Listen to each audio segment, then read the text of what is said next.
సరే మేడం గారు వీణావాణి గారండి. వీణ చాలా బ్రహ్మాండంగా వాయిస్తారు. తర్వాత తెలిసింది. మీ వైఫ్ అని తర్వాత తెలిసిందండి మాకు.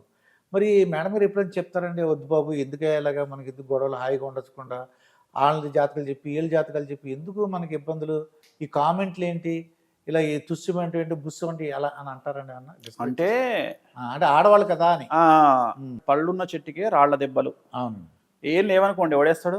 అవును. ఎవడు ఏయడుగా. ఎండిపోయిన కలియుగంలో అలవాటేగా. ఎండిపోయిన చెట్టుకి ఎవడేస్తాడు? ఎవడేస్తాడు? కలియుగంలో మనకు అలవాటే కదా. సో, హ్మ్. మా ఆవిడ అనేది ఏందంటే, మనం మంచిగా బ్రతకాలి అనుకుంటే, హ్మ్. మన జనరేషన్‌లో మంచిగా బ్రతకాలి, మన వంశంలో మనం తోపులుగా బ్రతకాలి అనుకుంటే, కష్టాలు అనేటువంటివి హ్మ్. సర్వసాధారణం. హ్మ్.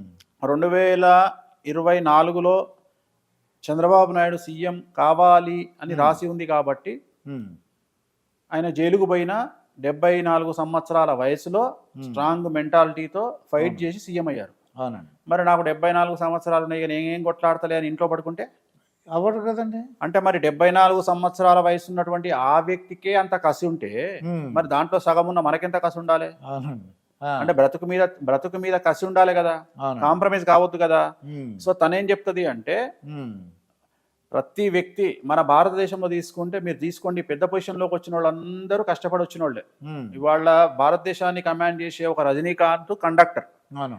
అలాగే ప్రధానమంత్రి ఒక చాయ్వాలా, అవునండి. అలాగే ఒక రేవంత్ రెడ్డి, హ్మ్. అలాగే ఒక కేసీఆర్, అలాగే ఒక చంద్రబాబు నాయుడు, అలాగే ఒక్కొక్క వ్యక్తి. సో ఆ వ్యక్తులందరూ కష్టపడి పైకొచ్చిన వాళ్ళే, కష్టపడితేనే ఫలితం దక్కుతుంది అవునండి. అనేటువంటిది ఒక సామెత. హ్మ్. సో అలాంటి సామెతను ఉదాహరణ ఈగల్ గద్ద హ్మ్. 70 సంవత్సరాలు బతుకుతుంది. అవునండి. 40 సంవత్సరాల తర్వాత, 30 సంవత్సరాల తర్వాత దాని రెక్కలు పనిచేయడము, దాని గోర్లు పనిచేయడము, హ్మ్. దాని ముక్కు పనిచేయడం ఆగిపోతుంది. అవునండి. సో అప్పుడు ఏం చేస్తుంది? ఆ ముక్కు వంకరైపోతాయి, గోర్లు వంకరైపోతుంది. అది పెద్ద కొండ మీదకెళ్ళి హ్మ్. ఈ ముక్కుతో ఆ కొండ మీద ఇలా కొట్టి కొట్టి కొట్టి కొట్టి కొట్టి కొట్టి కొట్టి దాని ముక్కును విరగొట్టుకుంటుంది. అది. విరగొట్టిపోతే ఫ్రెష్ అయిపోతుంది ముక్కు. హ్మ్. అట్లనే దాని గోర్లు పనిచేయవు, ఇలా ఉంటాయి. ఆ గోర్లను కూడా కొట్టి కొట్టి కొట్టి ఇరగొట్టుకుంటుంది. ఇరగొట్టుకున్న తర్వాత దాని రెక్కలు విరిగిపోతాయి. ఆ కావాలని 2 చేతులతో రెక్కలన్నిటిని లాగేసుకుంటుంది. లాగేసుకున్న తర్వాత మళ్ళీ ఫ్రెష్‌గా దానికి ముక్కు వస్తది, ఫ్రెష్‌గా రెక్కలు వస్తాయి, ఫ్రెష్‌గా గోర్లు వస్తాయి. మళ్ళీ జన్మలాగా వచ్చినట్టు. మళ్ళీ 30 సంవత్సరాల పాటు కమాండ్ చేస్తుంది లైఫ్‌ను. హ్మ్. సో నేను అనేది అదే, అంటే ఆత్మార్పణ చేసుకుంటే తప్ప, నిన్ను నువ్వు ఏదో సాక్రిఫైస్ చేసుకుంటేనో తప్ప నీ లైఫ్‌లో నువ్వు ముందుకెళ్ళలేవు. సో కంఫర్టబుల్ జోన్ ఎప్పుడు డెవలప్మెంట్‌కు ప్రతీక కాదు. కంఫర్టబుల్ జోన్ దాటి బయటికి వస్తేనే నీ లైఫ్‌లో ప్రతీక. సో ఆమె అనేది ఏంటంటే, ఈ రోజు భార్యాభర్తలు ఇద్దరు ఎందుకు కష్టపడుతున్నారు సమాజంలో? అందరు భార్యాభర్తలు కష్టపడుతున్నారు. అవునండి. ఎందుకు అంటే, వేడి నీళ్లకు చన్నీళ్లు తోడుగా అన్నట్టుగా కష్టపడి రూపాయి సంపాదించుకోవాలి అని. ఓకే. అట్లనే తను కూడా ఏమంటదంటే, మీరు కష్టపడండి, నేను కష్టపడతా, ఒక ₹4 ఎక్కువ వస్తే ₹4 ఎక్కువ ఖర్చు పెట్టుకుంటాం. అవునండి. అంటే ధైర్యంగా బ్రతకగలుగుతాం. హ్మ్.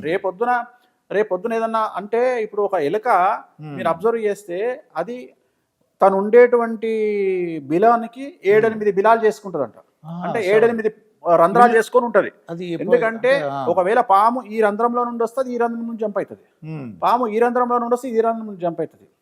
అంటే తనకు తాను సెక్యూరిటీగా ఒకటేసారి దాని నివాసాన్ని 7, 8 రంధ్రాలు చేసి పెట్టుకుంటది. హ్మ్. అట్లనే మనిషి కూడా తన ఆర్థిక ఆదాయ వనరులను 4, 5 రకాలుగా పెంచుకోవాలి. హ్మ్.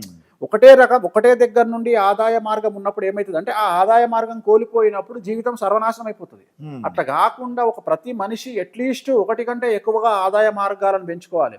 ఒక 2, 3 రకాల ఆదాయ మార్గాలు ఉన్నప్పుడు నువ్వు ఒక దగ్గర స్టక్ అయినా ఇంకో 2 ఆదాయ మార్గాలు ఉంటాయి నీకు.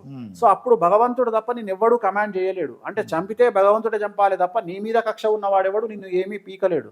సో అలా బతకాలి అని నా భార్య నాకు చెప్తుంది. 2, 3 ఆదాయ మార్గాలు ఏర్పరచుకోండి అంటది. అందుకనే నాకు ఒక రియల్ ఎస్టేట్ ఉంది, నాకు ఇంకొక వ్యవహారం ఉంది. సో ఆ రకంగా జ్యోతిష్యంతో పాటు ఇంకొక 3, 4 వ్యాపకాలను పెంచుకొని వాటి ద్వారా ఆదాయ మార్గాలను పెంచుకోవాలి అంటే స్ట్రెస్ అవసరము, కష్టం అవసరము. మనం అనుకుంటాము అందరూ హ్యాపీగా ఉన్నారని. ఉండరు. ముఖ్యమంత్రికి ఉన్నన్ని సమస్యలు ప్రపంచంలో ఎవరికీ ఉండవు. ప్రధానమంత్రికి ఉండే సమస్యలు ఎవరికీ ఉండవు. సో పొజిషన్ కావాలన్నా, సెలబ్రిటీ హోదా కావాలన్నా, డబ్బు కావాలన్నా కష్టాలు సర్వసాధారణము. రాళ్లు వేసేవాళ్ళు సర్వసాధారణము. మనల్ని డ్యామేజ్ చేయడానికి ప్రయత్నం చేసేవాడు సర్వసాధారణము. సో వీటికి భయపడి కలియుగంలో వెనక్కి తిరిగి పోతాము అంటే బ్రతకడం కంటే చావడం బెటర్.